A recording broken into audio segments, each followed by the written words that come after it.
Hello, boys and girls. My name is Shatara Pryor, and I would like to thank you for tuning in to another episode of our special series here at the House of Hope, our Children Bible Stories. Today we have no one other than our very own special guest, Sister Brenda Bell, who will be reading the story of the Doubting Thomas. Stay tuned to make sure that you're paying attention. We'll give a little quiz in the middle of the lesson. Good evening, boys and girls.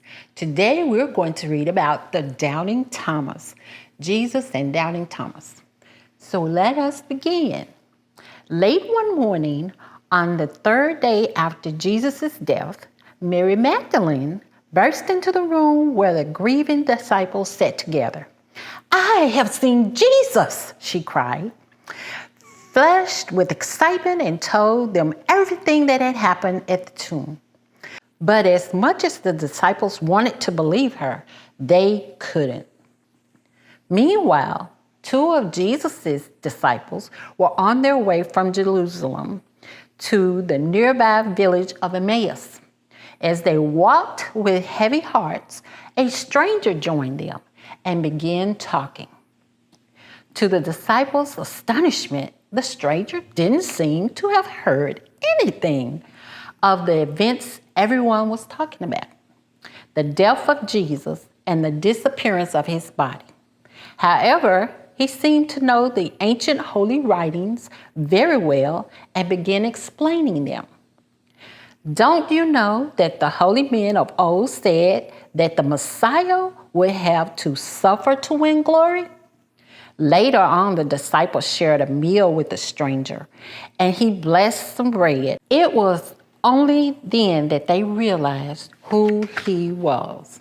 "Jesus!" they gasped in astonishment. And at that moment, he disappeared. The disciples hurried back to the city and went straight to tell the others, only to find that Jesus had appeared to Peter too. Everyone began talking at once, full of excitement, and asking to hear the stories again and again.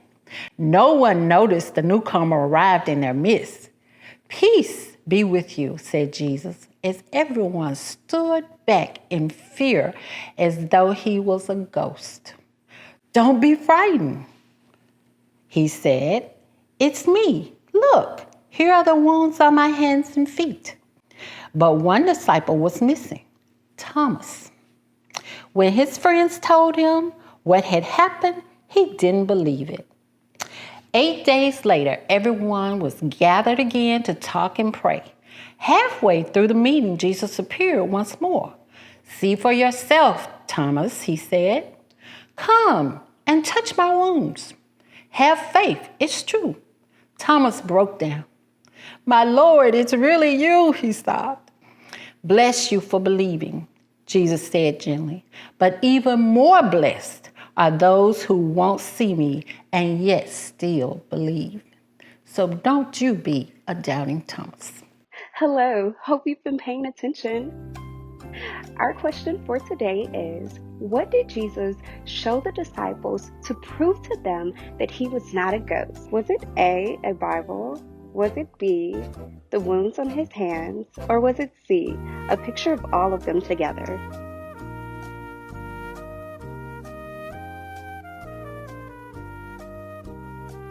"Don't be frightened," he said. "It's me. Look, here are the wounds on my hands and feet." Well, you've guessed it right. The answer is B, the wounds on his hands. Our next story is the stranger on the beach. And we will see the disciples will still get to meet Jesus after he's died. So one evening, some of the disciples gathered at the Sea of Galilee.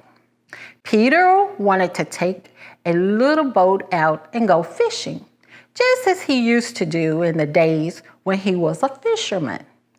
Soon he and his friends, including James, John, Thomas, and Nathaniel, were sailing out into open waters under a starry sky. How free and peaceful it felt. A welcome relief from terrible events in the city in recent weeks. All night the disciples waited for fish to fill their nets. But when dawn came, they were all empty. Then a voice floated across the waves. Have you caught anything? Peering into the distance, the disciples could see the figure of a man on the shore. No, nothing, they yelled back. Try dropping your nets to the right side of the boat, came the voice. The disciples thought it was worth a try. They soon felt their nets become heavy and they could hardly lift them. Peter, James, and John looked at each other and they remembered a time past when exactly the same thing had happened. It's Jesus, they exclaimed. Peter couldn't wait to finish hauling in the catch and sail to shore. So he dived into the water and swam to be the first to reach Jesus. Before long, Peter and the rest of the friends joined Jesus on the shore, and they gathered around a little fire on the beach. They sat roasting fish for breakfast, and it was just like old times. That concludes our story about Jesus and the disciples and doubting Thomas. So be sure to tune in next month, same time, for the next Bible story. See you then.